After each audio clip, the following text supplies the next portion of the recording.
पहिले जुने नेम आपल्या आजूबाजूला बसलेल्या माया आहेत ना, त्या मायांना विचारा. आज सुद्धा जुन्या बाया डोक्यावर ना पदर पडू देतीत नाही. देर जेठ सासू सासरासना विषय सोड द्या. जुन्या बाया जर डिकरार आहे ना, डिकराल देखील सुद्धा मोठा डिकराल देखील बाया पदरलेल्यात. तर देराने जेठाने सांगित, काय हो बहीण तो आपला डिकरा आहे ना माय, काय पदरलेच नाही हो माय, तो देर जेठ सारखा दिकस. म्हणजे डिकरा जरी देर जेठ सारखा दिके तरी पहिल्या बाया पदरलेली आहेत. काय मर्यादा होती, बरोबर आहे की नाही. हो, जर का गावमान असा टोपीवाला एकाच बाबा दिकी जाय ना, मन माय लगेच पदर टाके डोक्यावर, पडू ते दियेच नाही. पण जर पडेल राहणार पटकन टाकली, असा टोपीवाला बाबा असले देखे का. आणि जर कधी रस्त्यावर चालता चालता डोक्यावर वजन राहू द्या, काही राहू द्या, जर समोर ते माणूस शिराय ना बा आपला गावमान आहे, माहित नाही ना आता काय शे, पण टोपीवाला आहे आपला ते मोठा शे, चेतन बाबा आपल्यापेक्षा मोठा शे, वयस्कर म्हणा, सासरा लागत असेल, जेठ लागत असेल, आजल सासरा लागत असेल, म्हणशीन समोर ते बाबा जाय ना, मनमाय असं तोंड फिरायली, पहिले त्या बाबाला निघ जाऊ दे, मग मनमाय त्या रस्ता वाटीन जाय. अशी पद्धत होती पहिली. आता कस काय वातावरण आहे हो सोनचिडी, आता कस काय वातावरण. एक नाही पण टोपीवाला आहे म्हणा, सासरा लागत असेल, जेठ लागत असेल, कोणीतरी मोठा असेल, मनमाय तोंड फिरायन उभी राहते, त्या माणूसकडे देखे सुद्धा नाही, पहिले त्या माणूसने निघी जाऊ दे, मग मनमाय त्या रस्ता तरी जाय. काय नियम होतात पहिला. हाते ते मनबीन सगळं सासराना विचारते ना, बिल्ल मोठ टाकाल करस, मर्यादा नाही राहिली. पहिलं काहीच राहिलं नाही महाराज, बरोबर आहे की नाही. पहिलं काहीच राहिलं नाही. जुनं सांगास ना तरी कीर्तन वस म्हणा, नुसतं जुनं सांगा मा. हो, पण आहे ना पडूच देऊ नका बहिणी, तिथला करता शिल गेले मी आटे जास्त पडी घ्या, त्यांना समजिले ना उद्धार होई घ्या भाऊ. तुम्ही काय चांगला कीर्तनकार बोलायले का, एक नंबर ना निजले बोलायले. मग काय विठ्ठल विठ्ठल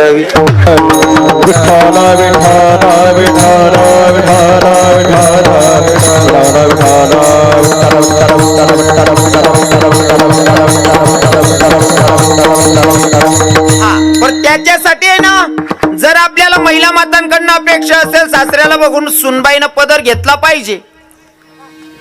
सासरा बी तसा होतात पहिला. या बसेलेत ना, या बाबास लगून ठीक शे बुवा. आता जे आमना बनी राहणार ना, बोगस काम कर टाकी असे त्याने. पहिला सासरा इथला नेम माराय, सुनबाई जर दिकी जाई ना, सुनबाईना समोर त्याशनी बायकोन संगे सुद्धा बोलत नाही त्या. नाही वो बोला मग जर एका शब्दाना तोल घ्या म्हणून सुनबाई काय विचार करी, मायो मन सासरा बी वाय भारत दिका. म्हणजे सगळी बायकोन संगे, म्हणजे बायको काय चुलत राहत नाही, सगळी बायकोन संगे सुद्धा बोलत, सख्खी बायको सोबत सुद्धा बोलाल घाबरेत. मन सुनबाई काय विचार करीन भाऊ का हो, बरोबर आहे की नाही. आणि आत्याना सासरा ज्या बनी राहणार ना, त्याच मग 40% सासरा असा शेतच. सुनबाई आंघोळ नाही करता गरम पाणी चुलावर ठेवस, आणि भाऊ इथलची चड्डी घाली ना अंग शेकस. हो आप्पा तू मोठी चड्डी घाल रे, हो म्हणा काका. ती काकू कसाल पदरली, इथलची चड्डी घाले ना अंग शेक, बाणट सुरूत ना, हे रे उलगेल वावर. एकाकडनं अपेक्षा ठेवायला कसं चालेल हो. नियमाचं पालन आपल्यालाही करावं लागतंय. विठ्ठल विठ्ठल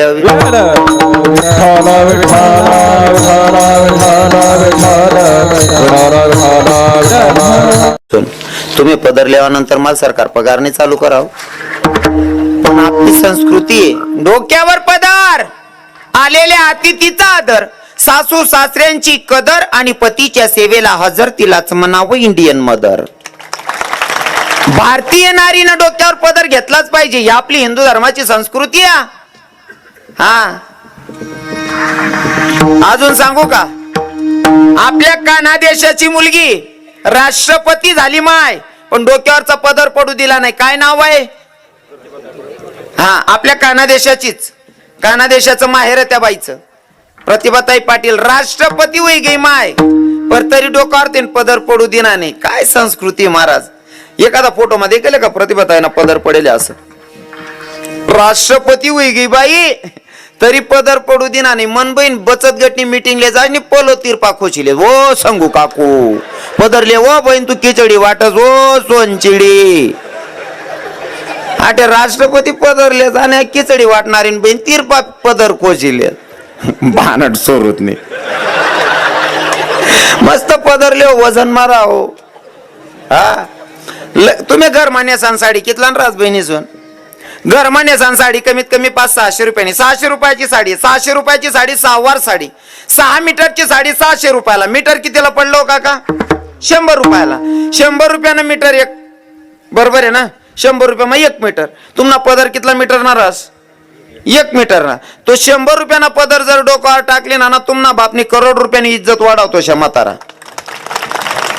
तुम्हाला डोक्यावर ना पदर जर देखील ना कुठे ना माहेर राय पूर्ण. अरे काय संस्कार आहेत भो, काय वय नाही भो माय बापनं पदर पडू देत नाही भो पोर.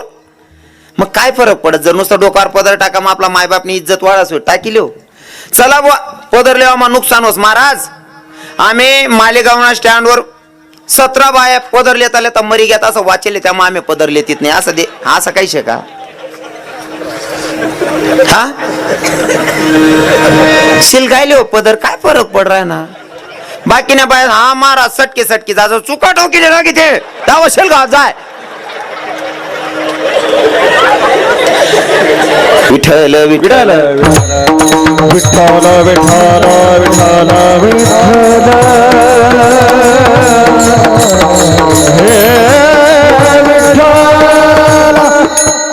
आपको एक नवीन वस्त्र येले.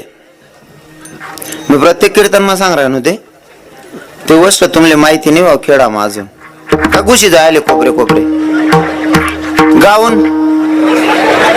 माले जर दिखना बिकना ना एकला तो गाऊन डायरेक्ट चाकू गाली खून करणार त्यांना.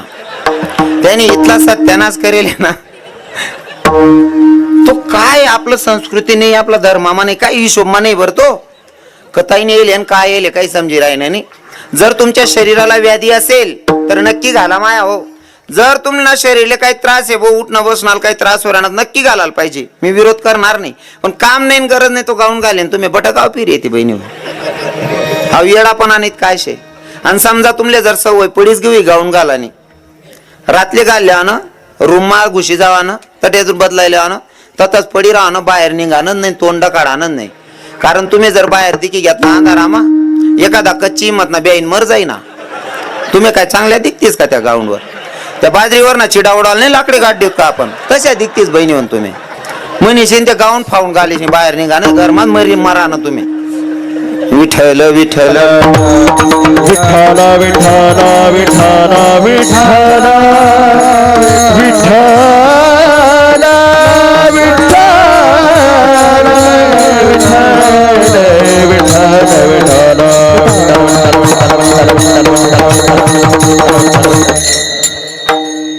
अंजनी मातेनं जर का प्रसाद भक्षण केल्या समोर माकडाला बघितलं आणि ते बघितल्याच्या नंतर तिच्या मुलाला सुद्धा शेपूट आली. म्हणजे हे जे आपण बघतो जे विचार करतो ते आपल्या लेकरांवर पडतात. दिवस गेल्याच्या नंतर तेवढी मर्यादा पाळली पाहिजे बरं का. तेवढी मर्यादा पाळली पाहिजे. अर्थात हनुमंतरायांचा अधिकार वेगळा आहे. हनुमंतरायांना कर्तबदारी करायची होती त्याच्यामुळे शेपूट आली तो भाग पण वेगळा आहे. पण मला जे सांगायचं याच्यावर लक्ष द्या. जर पोरं चांगली जन्माला आली पाहिजे असं जर वाटत असेल ना त्याच्यासाठी मायबापांची कुक सुद्धा तेवढी पवित्र असली पाहिजे म्हणजे चांगले पोरं जन्माला येतात. काही काही लोक म्हणतात महाराज पोऱ्याला काही मना आत्मा होतं का मग तो बिगडी घ्या मोठा व्हा नंतर बिघडणार ते जाऊ दे पण दाखल पण पाहिजे त्याला समजाडायला पाहिजे होतं. एकदा ना आत्मा सुटी घे विषय संपी घ्या. जव लगून आपला आत्मा दूर आहे तव लगून खेचे धरो. दिवस गेल्याच्या नंतर तुम्ही ग्रंथ वाचले पाहिजे. हो राजे छत्रपती शिवरायांच्या कथा वाचल्या पाहिजे. मोठल्या महात्म्यांच्या कथा वाचल्या पाहिजे ग्रंथ वाचले पाहिजे. हा पण मन माय दिवस गई का आत्मा रिमोट दरी बटस. हा आखो काय काय मावल्या तर इथलं बोगस काम शे ना. उठीस नाही पाणी पिवायला बी जातेच नाही जोडेच बाटल्या दरी बटी काय उठीन फ्रीज लगू जाऊ माय पहिलेच बाटली जोडे दरी बट. हा मग ते बाटली पेस पाणी आणि टीव्ही दखल चाल दाखल पण पाय बाटली सवय पड जा. हा तूच बाटली तरी बटेल होती काकू पहिला पाहिजे तो काल बाटली सोडे हाते.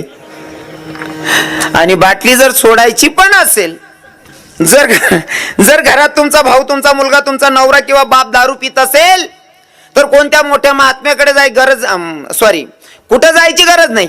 वैद्याकडे जायची गरज नाही. मग काय करायचंय स्वयंपाक करत असताना रामकृष्ण हरी म्हणायचं. राधेश्याम म्हणायचं, राधे राधे म्हणायचं, भगवंताचं नामचिंतन करायचं आणि मग भाकर तापायची, भगवंताचं नामचिंतन करायचं, भजन गायचं आणि मग भाजी बनवायची. नक्कीच वर्ष 2 वर्ष 3 वर्षानं तुमच्या पोराची, तुमच्या भावाची, तुमच्या नवऱ्याची, तुमच्या बापाची दारू सुटते. पण स्वयंपाक करत असताना रामकृष्ण हरी म्हणलं पाहिजे, राधे राधे म्हणलं पाहिजे, नक्कीच दारू सुटते. पण या बहिणीत रांता रांता डिंग डांग डिंग, मग तो डिंग डांग करतच येस. आता दाखव एक वेगळं वारं होत जायचे. मी ठरवलंय बाबा, महिन्यातून मी कमीत कमी 3 दिवस बसने प्रवास केला पाहिजे. दिनेश दादासाहेब, महिन्यातून 3 दिवस तरी मी बसने प्रवास करायला पाहिजे असं ठरवलंय. त्याच्या मागचे कारण असे आहेत. पहिलं कारण असं का मी गरीब घरना पोरे असे, आपली लायकी आपण विसरायला नाही, ती याद राहायला पाहिजे म्हणे एसटीना प्रवास करणं आहे. दुसरी गोष्ट, मनात ज्ञानमा कुठेतरी उदाहरणे देवाला कमी पडायला लाग गई तर एसटीवर फिरून मुकला लोके भेटस आणि मुकला शिकायला भेटस. दुसरं कारण म्हणजे 2-4 कारण आहेत, बाकी नाही सांगस, नंतर सांगतो बाकी. हा, कारण तुम्ही दिले तिथला वापट सांगाल नाही परवडाव ना. मी बसने प्रवास करत होतो आणि एक मस्त 70-75 वर्षाचे बाबा होते. 70-75 वर्ष ना बाबा, आणि तो बाबा गाणं म्हण राहता. कोणतं गाणं म्हणू आहे ते सुधारायला पाहिजे का नाही. 70-75 वर्ष ना म्हातारा, मी बॅग लिहून उभा आणि म्हातारा त्यांना चालली राहता. हे आज ती निहायत निरात दारू पिना समी, नशा मा कोटा ना बोलाव धोके बासती. ओ म्हणा बापरे, कितला अंग दुखाडा नशा आहे. हा, म्हणजे काय करू, कोणती वय मात हे सुद्धा मुकला सुधरत नाही. हा, हे सगळं जर क्लिअर करायचं असेल ना, माया तुमच्या हातात माया. तुम्ही स्वयंपाक करत असताना देवाचं भजन म्हणलं पाहिजे, अंतकरणापासून देवाची भक्ती केली पाहिजे, वाईट विचार सुद्धा आले नाही पाहिजे. बरं, स्वयंपाक करत असताना तुमचे केस जरी मोकळे राहिले ना तरी संस्कार चुकीचे पडतात अन्नावर, म्हणून केस बांधूनच स्वयंपाक केला पाहिजे. आकू सांगू का, तुम्ही सांगता ना महाराज मन नवरा गण कमावस पण लक्ष मिष्टिकच नाही, तू बिगर अंग दो आणि हाटी देस बहीण. हा, दूध म्हणजे एवढं पवित्र आहे, अमृत म्हणलं जातं, त्या अमृताला बिगर स्नान करता हात लावते कशाला लक्ष्मी नांदल. विठ्ठल विठ्ठल विठ्ठल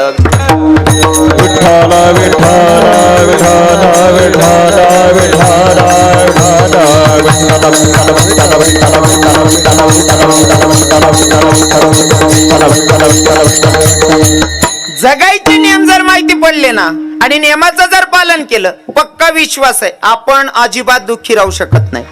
सगळ्या गोष्टी व्यवस्थित होतात, फक्त आपण नियमानं जगलं पाहिजे. बरोबर आहे की नाही, बरोबर आहे ना.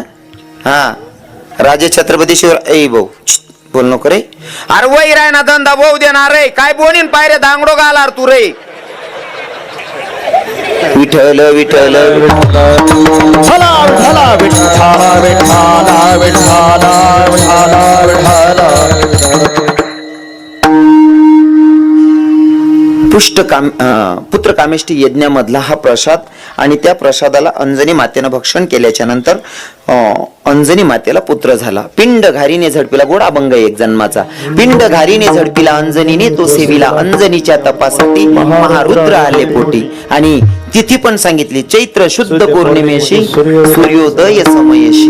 हो, आणि ह्या तिथीला माझे भगवंत म्हणजे भगवंताचे भक्त राम भक्त हनुमंतराय यांचा आजचा दिवशी जन्म झालेला आहे. आणि त्या जन्मानिमित्ताचा हा कीर्तन आहे. विठ्ठल विठ्ठल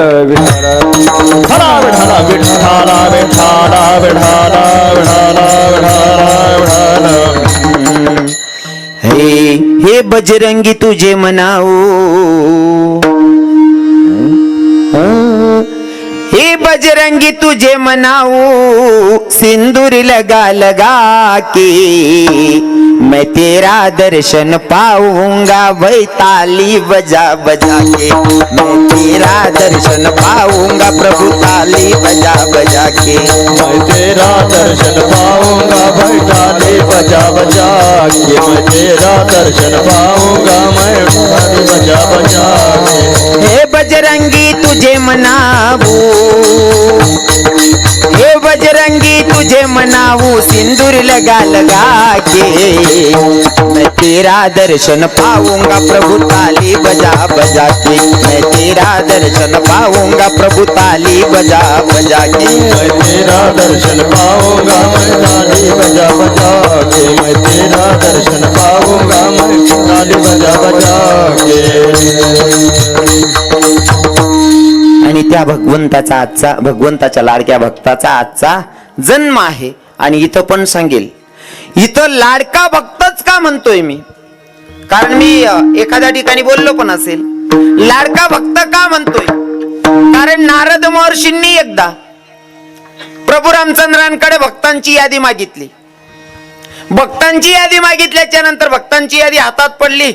नारद महर्षींनी पूर्ण यादी वाचू काढली, पूर्ण यादी वाचली, पण त्या यादीमध्ये हनुमंतरायांचं नावच नव्हतं. आणि नारद महर्षींचा स्वभाव कळ लावणं. नारद महर्षी गेले हनुमंतरायाकडे, चेतन बाबा, आणि हनुमंतरायांना सांगायला लागले, म्हणले हनुमंतराय, ज्या भगवंताची तुम्ही एवढी सेवा करता, स्वतःला निश्चिम भक्त म्हणून घेतात ना, तो भगवंताच्या भक्तांच्या यादीमध्ये तुमचं पहिलं जाऊ द्या, शेवटचं सुद्धा नाव नाही या, शेवटचं सुद्धा नाव नाही या. हनुमंतरायांना वाटलं की नारद महर्षींचा स्वभाव कळ लावणे, लक्ष दिलं नाही, पण खरं की खोटं जाणून घ्यावं म्हणून प्रभूंकडे गेले. प्रभूंना सांगितलं, भगवान आपके भक्तों की यादी दिखा दो. भक्तांची तीच यादी काढली, हनुमंतरायांच्या नावा हातात दिली. हनुमंतरायांनी पूर्ण यादी वाचू काढली. शेवटपर्यंत हनुमंतरायांचं नावच नव्हतं. हनुमंतरायांच्या डोळ्यात अश्रू आले. हनुमंतरायांच्या डोळ्यात अश्रू होते. प्रभू रामचंद्रांनी विचारलं हनुमंतरायांना, हनुमंतराय, अहो तुम्ही काहून रडायलेत? देवा, मला माहिती आहे माझ्यापेक्षा तुमच्यावर प्रेम करणारे खूप भक्त असतील, पण पहिलं जाऊ द्या, हो पहिलं जाऊ द्या, पण माझं शेवटचंही नाव नाही तुमच्या भक्तांच्या यादीमध्ये. तेव्हा भगवंतानं सांगितलं, हनुमंतराय, तुम्ही भक्तांची यादी मागितली आणि तुमचं नाव तर पहिलंच आहे, पण ते विशेष भक्तांच्या यादीत आहे. आणि भक्ती अशी करायची की आपलंही नाव विशेष भक्तांच्या यादीत गेलं पाहिजे, अशी भक्ती करायची. बरोबर आहे ना? हा, पर ती भक्ती करत असताना लोक काय म्हणतील हे पण विचार नाही करायचा मग, कारण लोकांचं कामच आहे. जसं की ज्याची जशी दृष्टी तशी सृष्टी दिसते. थोडक्यात रामायणातलंच उदाहरण सांगेल मी तुम्हाला, बाहेरचं आज काहीच सांगणार नाही. फिरायचे तडे लयसू बरोबर, कारण मला पक्क माहितीये मी कितला का चाचे चेंदेना बरोबर वावर व वाढसू.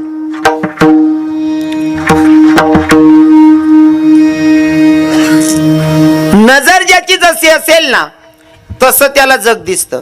जसं की प्रभू रामचंद्रांनी वाल्मिकजी संत आहेत, वाल्मिकजींना विचारलं, गुरुजी, जिस पेड़ के नीचे सीता बैठी थी उस पेड़ के फूल कैसे थे?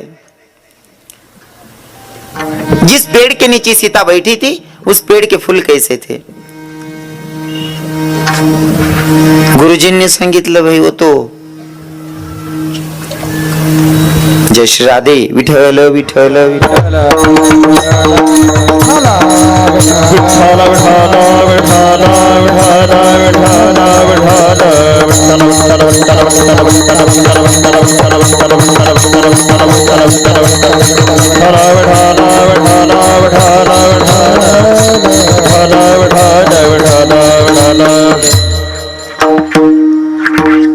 संतांची नजर कशी असते माहिती का? संतांची नजर एकदम साफसुथरी असते. त्यांच्या नजरेत पापच नाही आलं पाहिजे, ते म्हणावे संत किंवा साधू. बरोबर आहे ना बाबा? संत कसे असावेत? ज्यांनी जगात दागच बघायला नाही पाहिजे त्यांना संत म्हणतात, त्यांना साधू म्हणतात. आणि गुरुजींना विचारल्याच्या नंतर गुरुजींनी सांगितलं, जिस पेड़ के नीचे राधा सीता बैठी थी ना उस पेड़ के फूल, त्या झाडाचे फुलं एकदम पांढरी आणि शुभ्र होते. तोच प्रश्न सीतेला विचारला, सीते, ज्या झाडाखाली तू बसली होती त्या झाडाची फुलं कशी होती? म्हणले श्यामवर्णीय होती. अजून प्रश्न उभा राहिला, म्हणले दोघांमध्ये तफावत आहे. इकडे संतांची नजर आहे, ही पण खोटं बोलू शकत नाही. इकडे माझी पत्नी आहे, ती पतिव्रत आहे, ती पण खोटं बोलणार नाही. पण मग आता दोघं खरं कोण बोलतंय खोटं कोण बोलतंय? घ्यायला जाणारे होते हनुमंतरायांना विचारलं, हनुमंतराय, ज्या झाडाखाली सीता बसली होती त्या झाडाची फुलं कशी होती? म्हणले देवा त्या झाडाची फुलं की नाही भगव्या रंगाची होती. रामनं डोकं चाले नाही. एकीकडे संत आहे ते खोटं बोलणार नाही, दुसरीकडे माझी पत्नी पतिव्रत आहे ती खोटं बोलणार नाही, इकडे तर माझा एकदम जवळचा भक्त यो पण खोटं बोलणार नाही. मग उत्तरे तिघांची वेगळी कशी? तेव्हा गुरुजींना विचारलं, गुरुजी तुम्ही तर सत्य बोलतात ना, संत आहात ना, तुम्ही खोटं बोलत नाही ना? मग खोटं बोलत नाही मग तुम्ही पांढरी फुलं सांगतायत आणि सीता तर श्यामवर्णी फुलं सांगते. पहिले तुमचं मनोगत ऐकायचंय, तुम्हाला पांढरे कसे काय दिसले? तेव्हा संतांनी सांगितलं आमची दृष्टी पांढर शुभ्र असते, आम्ही कुठं दाग बघत नाही म्हणून मला फुलं पांढरी दिसत होती. संतांचे विचार आहे. सीता मैयाला बोलवलं, सीतेला विचारलं, सीते ज्या झाडाखाली बसली होती त्या झाडाची फुलं गुरुजी तर म्हणत होते पांढऱ्या रंगाची होती आणि तू म्हणते श्यामवर्णीय होती, मग श्यामवर्णीय कशी? तर गुरुजींनीच उत्तर दिलं, कारण संतांकडेच उत्तर असतं. गुरुजींनी सांगितलं, अरे देवा मला पांढरं शुभ्र दिसत होतं कारण संतांची नजर एकदम साफसुथरी असते, त्यांना दाग दिसत नाही म्हणून मला पांढरं दिसलं. आणि सीता मैयाला अहो तुमची पत्नी आहे, आदिशक्तीचा अवतार आहे, ती पतिव्रता आहे आणि पतिव्रता स्त्रीला पतीशिवाय दुसरं कोणीच दिसत नाही आणि तुमचा वर्ण श्याम वर्ण आहे म्हणून तिला फुलं श्याम वर्णी दिसत होती. बरं ते उत्तर आलं. पर गुरुजी हनुमंतरायांना भगवे दिसत होते, काय कारण? सीतामैयाला रावणानं कब्ज केलेलं होतं नाही का, सीतामैयाला बंदी करून ठेवलेलं होतं. मग बदलेची आग डोळ्यात होती आणि डोळ्यामध्ये पूर्ण भगवं रक्त उतरलेलं होतं म्हणून प्रत्येक फुल भगवं दिसत होतं. ज्याची नजर जशी तशी त्याला जशी सृष्टी तशी दृष्टी, जशी दृष्टी तशी सृष्टी नाही का. म्हणजे सांगायचं तात्पर्य ज्याची नजर जशी असेल तो तशा पद्धतीनं आपल्याला बघतो. पण आपण भक्ती करत असताना अंतकरणापासून करायची, लोकांच्या नादी लागायचे नाही. लोकांचं तर काम आहे, सुरुवातीला सांगितलं ज्या मायबापानं जन्माला घातलं त्यांच्यात पण दोष काढणारे अवलाद आहे, तर आपल्यात दोष काढणार नाही कशावरनं. म्हणून लोक काय म्हणतात हा विचार करायचा नाही, भगवंताशी नातं जोडायचं. हो, रामायणामध्ये सीतामय्या पतिव्रता होती, एवढं पावित्र्य राखलं. त्या सीतामय्याला दाग लावणारा सुद्धा कोणीतरी एक होता नाही का, दाग लावणारा कोणीतरी होता म्हणून सीतामैयाला नालायकानं बदनाम केलं. हा, जर माझ्या आदिशक्ती माताला बदनाम करत असेल तर त्याला मी नालायकच म्हणेल. नालायकानं बदनाम केलं. पण जेव्हा चांगल्या संतांनी चरित्र लिहिलं, चांगल्या लोकांनी चरित्र लिहिलं तर पतिव्रतेच्या यादीत नाव आलं. म्हणून नालायक काय नावे टिराना, त्यापेक्षा चांगला लोक कितला चांगला म्हणणार ना त्याला किंमत देऊ. हा, आणि चांगला त्या राहतच की त्या कधी दुसऱ्याला वाईट म्हणतात नाही. विठ्ठल विठ्ठल विठ्ठल विठ्ठल विठ्ठल विठ्ठल.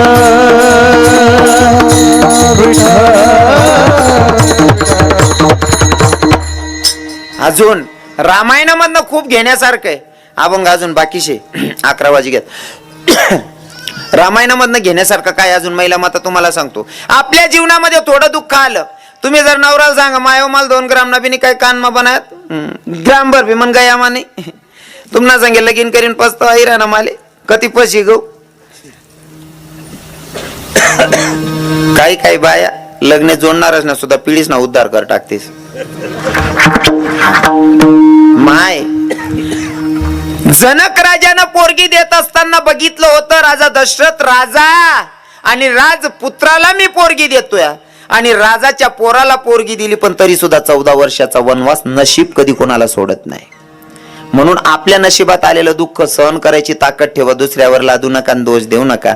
जगाची हो मालकाची बायको ती सुद्धा 14 वर्षाच्या वनवासाला जाते, मग तुम्हाला आपलं काय पडेल शे. आणि यांमागे बी बरं का, यांमागे बी मेन कारण असं शे, काय काही गोष्टी आपण रूढी परंपरा विसरत चालणत म्हणेन गोड वैराना. काय गोड वैराना? टायमिंग जर चुकला ना सगळा गोड होतो. नुसतं तुम्ही समजा 10:30 गाडी आणि घर 10:30 वाजे घ्या, गाडी निघ गई कितला बी वरात करा, गाडी निघी गई, विषय संपी घ्या. जर तुम्ही 10:15 आली उभा राहतात 10:30 गाडी बरोबर सापडते. वेळेला किंमत आहे, बरोबर आहे की नाही. हा, आपल्या जीवनामध्ये संकट काय येतात मध्ये सांगून गेलो ना, आपण नियमाचं पालन करत नाही. काही लोक लग्नाची तारीख काढतात, लग्नाची तारीखही धरतात आणि लग्नाचा वेळही काढतात 12:35. बरोबर आहे ना, 12:35चं लग्न आहे आणि लग्न खरंच 12:35 ला लागस का तुम्ही? 2:30 वाजले, 3 वाजले, 2:45 वाजले. ओ म्हणा बाप, तुम्ही असं वाटत ना, बाकी ना बारी बारी सांगतो महाराज 12:35 असा पोरी नाचेत 3 वाजे घ्या तो बँड बंद नाही, राखेल टाकीन छेल गाय दे त्याले 3 वाजे घ्या तो नाचणार त्या. अरे सोपी गोष्ट आहे ना दादा. सीता मैयाचं आणि प्रभू रामचंद्रांचं लग्न होतं ना.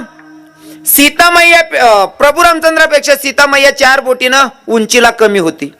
मग फुलार टाकत असताना सीता मैयाचा हात पुरत नाहीये प्रभू रामचंद्रांच्या गळ्यापर्यंत, आणि प्रभू रामचंद्रांना कळत होतं की सीतेचा हात माझ्या गळ्यापर्यंत पुरत नाहीये, डोक्यापर्यंत.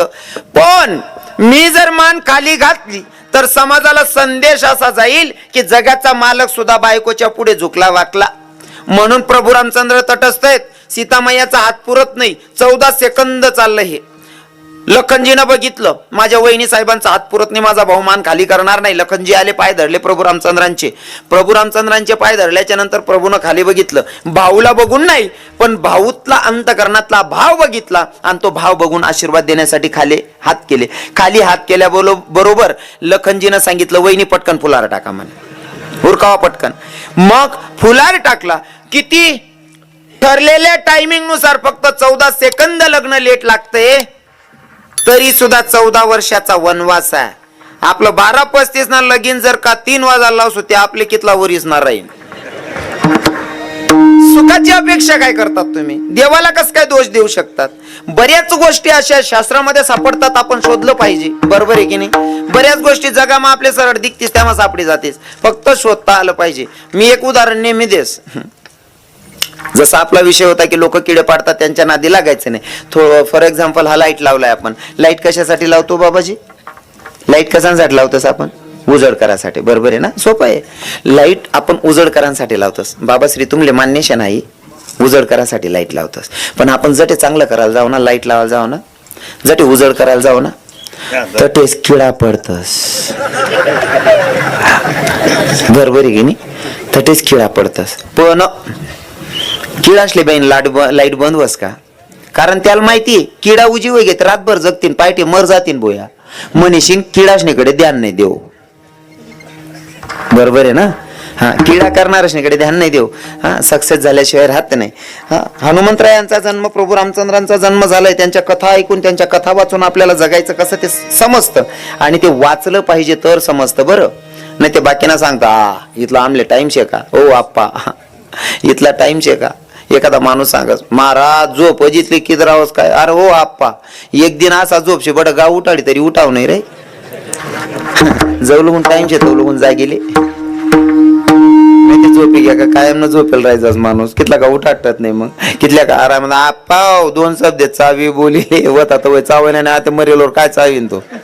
विठ्ठल विठ्ठल विठ्ठल विठ्ठल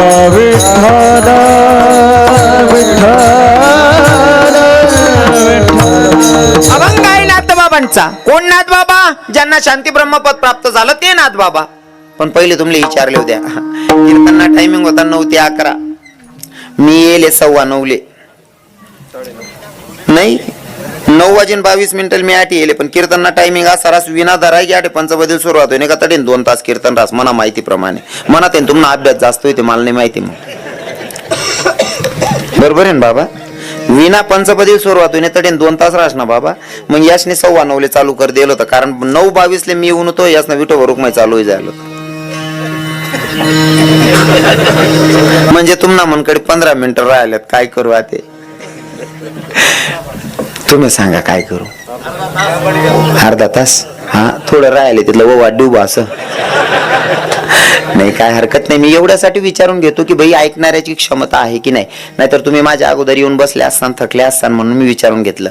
मला सांगायला काय अडचण नाही. माझे ज्ञानोबा आहे तुकोबा आहे इथलं मटेरियल दे जायला शेतात. मला किरात सांगायला लाव तरी सांगसो मी.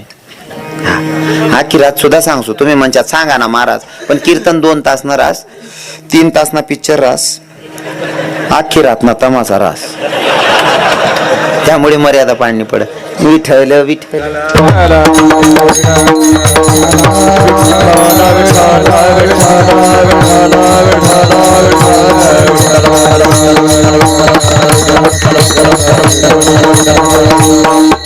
नाथबाबांना साधकांनी प्रश्न केलाय, नाथबाबा जर आम्हाला भगवत भगवंताच्या जवळ जायचं असेल तर त्याच्यासाठी काय करावं लागेल? नाथबाबांनी सांगितलं, जर देवाच्या जवळ जायचं असेल तर देवाला जे आवडेल ते करावं लागेल. मग देवाला जे आवडेल ते करायचे. मग देवाला काय आवडेल आम्हाला सांगशाल का नाथबाबा? नाथबाबा सांगतात, हो सांगतो. मग काय? ऐका ना अभंगाच्या आवड देवाचे तो ऐका प्रकार, आवड देवाचे तो ऐका प्रकार, आवड देवाचे तो ऐका प्रकार, आवड देवाचे तो ऐका प्रकार, आवड देवाची तो ऐका प्रकार, आवड देवाची तो ऐका प्रकार, आवड देवाचे तो ऐका प्रकार, आवड देवाचे तो ऐका प्रकार, नामाचा उच्चार रात्रंदिवस, नामाचा उच्चार रात्रंदिवस, तुळसी माळ गळा गोपी चंद्र टिळा, तुळसी माळ गळा गोपी चंद्र टिळा, नामाचा उच्चार रात्रंदिवस, नामाचा उच्चार रात्रंदिवस, तुळसी माळ गळा गोपी चंद्र टिळा,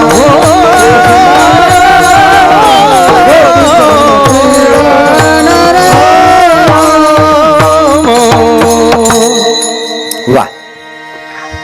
समाधान बाबा एक नंबर, भारी चाल घेतली. म्हणणारा वाजणारा चांगला पाहिजे, मन विचित लागस. हो, भजनी मंडळ बी साधा साधा बिचारा, पण गरीब लोक शेत चांगला शेतस गावना शेत बेटा घरी सर घर न ते घर न रासू घर ना अवतराय ना माणूस कव बी दूर आहे देस बाळा ना अवतवाला वाटत दखनी पैसा दिन रावण्या करणार घर न कसं कव बी दूर आहे देस माणूस. भारी काम आहे. आणि बिझनेस न बिचारस ना इथलं सोपं कारभार रास त्यासले काही दुसरं स्वार्थ बी राहत नाही. उजी घे त्यासले 1100 पावती पाड्या आमले साहित्य सुत्य लागत नाही का. चांगलं आहे. विठ्ठल विठ्ठल विठाला विठाला विठाला विठाला विठाला विठाला विठाला विठाला. तुम्ही सगळे चांगले लोक आहेत म्हणून तुमले काही शंका यावं आणि मनाबद्दल. काय काय लोक असा विचार करतात महाराज आहेत ना त्याच ना महाराज महाराज असेल बळाई मारतच भाऊ. बळाई कर आणि मारणे पडस. बरोबर आहे की नाही. चांगलं राही ना ते बळाई मारीन माणूस. चेतन बाबा खरं आहे का नाही. चुकीला व्यक्तीने थोडी बरं हे व्यासपीठ असं आहे ना इथं सत्याचीच बळाई मारावी लागते. वायबार खोटान बळाई मारू नये अडे. हा पण बळाई मारण टाइमले बी हुशारी मा मारू बा. प्रसंगलेच बळाई मारो आणि योग्य राही ना तवच बळाई मारो. एक भाऊन लगीनले 10-15 वर्ष घ्यात मनकडे उन्हा म्हणे रवी किरण बाबा म्हणता काय बायको बायान कटकट करत म्हणे. अरे यार सोपं आहे ना रे भाऊ. जी बिचारी माऊली मायबाप सोडी येईल येथूनसाठी एवढी राब राब राबस दिनभर तुला काम करस हो. तुला सकाळ मा आंघोळले गरम पाणी सकाळ मा चहा नाश्ता जेवण दोन्ही तिन्ही टाइम. ती बिचारी मायबाप ना त्याग करी तुला 2 शब्द प्रेम ना बोलाल काय हरकत छे म्हणे. कसं अरे बाईने जर चहा दिना ती एकच शब्द सांगू वा चहा 1 नंबर बनेले खुश. बरोबर आहे की नाही. दुसरं काय लागत बाईन जातले. ज्या नवरान करता माय थकनू त्याला मनात नाही चहा आवडणी मनात ना जेवण आवडणं जेवण वा भाजी भारी बनली गो आज नाही तरी बाईना थकवा दूर होई जास. बरोबर आहे की नाही. सोपं आहे ना. घरमा दांगडूच मिठी जातील. जर कधी इथलं बी सांगा ना फक्त दिनभर मास सांगू सकाळी मग उठेन फक्त इथलं सांगा ना काय लोकेश ना घरमा गंध आंगळोस आपण काहीतरी पुण्य करेलोय मन मायबाप नाही का अशी बायको भेटणे माले बस दिन सुख ना तुमना ताणच नाही दिनभर ताण नाही टाईमवर बडे भेटी तुमले. फक्त बडाई मारता यायला पाहिजे. ती मायले काय अपेक्षा राहा आपला करते. तुम्ही सोनं चांदी काय नाही लिहिणं तरी चालेल.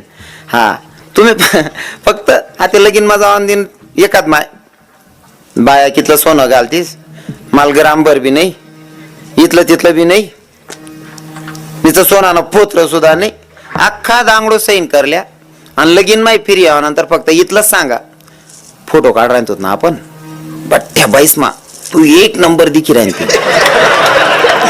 तू काय घेत सोनं चांदी काहीच बनाव नको, तिथलावरच 8 दिन खुश राहते बहीण. गणच बाईस कडे देख पण तुले तोडच नाही होता, एक नंबर दिखी राहते तू खुश. फक्त बडाई मारता यायला पाहिजे. तो भाऊ मनकडे म्हणे महाराज 10-15 वर्ष घ्यात पण बाई काय ऐकत नाही, काही रे लढाई करत. म्हणतात दादा सोपं आहे रे, बाईने चहा दे नका सांगू चहा काय भारी आहे, जेवण दे नका सांगू जेवण काय भारी आहे. म्हणतं बाई खुश व्हायचं असते, बी बिचारी माऊलीतील दुसरी काय अपेक्षा राहत, 2 शब्द गोड बोलायला पाहिजे म्हण नवरानी. हा भाऊ ना ऐकली ना त्याच दिन घर घ्या. बाईल म्हणे मला जेवण वाढ म्हणे. बाईने जेवण ताट पुढे ठेव यान पहिलाच घास उचला, बापरे आज भाजी काय भारी बनेली. बाईन बरेल तांब्या डोकावर उडी फेका. 15 वरीच जाय खावाड राहून मनात ना स्वाद समजणार नाही म्हणे. आज बाजून ताईन घरनी मागेल भाजी बारी बरी बरी काय राहणार नाही. पहिले विचारले हो मग भाजी कोण घरनी शास भूक लागले सुधरत नाही, कशी बडाई मारू काय. पहिले विचारले हो विठ्ठल विठ्ठल विठ्ठल विठ्ठल विठ्ठल विठ्ठल विठ्ठल विठ्ठल विठ्ठल विठ्ठल. देवाला आवडणारा पहिला प्रकार सांगितला. आवडे देवासी तो ऐका प्रकार नामाचा उच्चार. नामाचा उच्चार रात्रंदिवस, पण नामाचा उच्चार झाला पाहिजे. रात्रंदिवस तर काय आपल्याला शक्य नाही या, पण आहे वेळ तोपर्यंत तरी केलं पाहिजे. जोपर्यंत आपल्याकडे वेळ आहे. काही लोक म्हणतील महाराज आमले वेळच नाही हो, टाइमच राहत नाही हो, दिनभर काम राहत. काम जरी करणं शेतीनं काम करणं शे बहिणी सोन, किंवा तुम्ही सकाळी मा उठीशने तुमले काम लागे. उठण्यात म्हणजे पाणी तापाणं शे, आंघोळ करणे शे, चहा करणे शे. आई बट काम कोण करत, तोंड का हात पाय. हा चाला ना काम पाय करतस आणि कामधंदा हातवरी वय जास ना. तोंडले फक्त काय जास्त खावा टाइमले त्रास होतोय फक्त. मग जोपर्यंत आपण कामधंदा करतो ना तोपर्यंत संतांनी ते पण जागा करून सांगितलंय. कामात काम काही म्हणा राम राम. काम करत असताना अंतःकरणापासून देवाची भक्ती करायची, नामचिंतन करायचं नाही का. रात्रंदिवस सांगितलंय. रात्रंदिवस आपल्याला नाही शक्य होत ना, वेळ भेटेल तेव्हा तरी केलं पाहिजे. पण आपली भक्ती अशी आपण भक्ती करत असताना अशी पाहिजे की अंतःकरणापासून, मग ती क्षणभर जरी असली तरी. कारण आमचे माऊली ज्ञानोबा सांगतात देवाची द्वारी उभा क्षणभरी तेने मुक्तीचारी साधी येल्या. क्षणभर का असेना पण अंतःकरणापासून असलं पाहिजे. अंतःकरणापासून देवाची भक्ती झाली पाहिजे तर आपल्याला भगवंताची प्राप्ती. आता आपले आमचे कीर्तनकार सांगतात भाई आपण हिंदू धर्मात जन्माला आलोय, कमीत कमी आपला हरिपाठ पाठ पाहिजे. कीर्तन एक नवीन भाऊ गेलो तर त्यानं ऐकलं ना तेवढंच घर घ्या. कीर्तनकार सांगते हिंदू धर्माना लोकांना हरिपाठ पाठ पाहिजे म्हणे. आज पाहिजे हरिपाठले सुरुवात, आंघोळ करली आणि हरिपाठ करायला सुरू करत त्याने. तिथलंच पाठ होतं त्यानं पहिला अभंगाना 2 चरणे. देवाची द्वारी उभा क्षण भरी तेने मुक्तीचारी साधी येल्या. हरिमुखे म्हणा हरिमुखे म्हणा पिंट्यातून मायल म्हणा चाटी दे म्हणा. कवय देव बेटी तिथलंच पाठ होता तढ्यात येतो. देवाची द्वारी उभा क्षण भरी तेने मुक्तीचारी साधी येल्या. हरिमुखे म्हणा हरिमुखे म्हणा पिंट्यातून मायल म्हणा चाटी दे म्हणा. बाई हुशार होती. बाई तर किचन रूम मा याराय मारी पिंट्या तुन बापले म्हणा पहिले हरिपाठ करले म्हणा, नाही त्याच्या डोस लिहिले म्हणा. अशी जर भक्ती असेल तर भगवंताची प्राप्ती होईल का? अजिबात नाही. अंतःकरणापासून रात्रंदिवस नामचिंतन केलं तर भगवंताची प्राप्ती आहे. इथं क्वेश्चन आहे. साधकांनी विचारलं रात्रंदिवस नामचिंतन केल्याच्या नंतर भगवंताची प्राप्ती होते देवा? नाथ बाबा भगवंताची प्राप्ती होते रात्रंदिवस नामचिंतन केल्याच्या नंतर. या शब्दावर आम्ही विश्वास तरी कसा ठेवायचा? जर केस जिंकायची असेल तर त्याच्यासाठी पुरावा लागतो.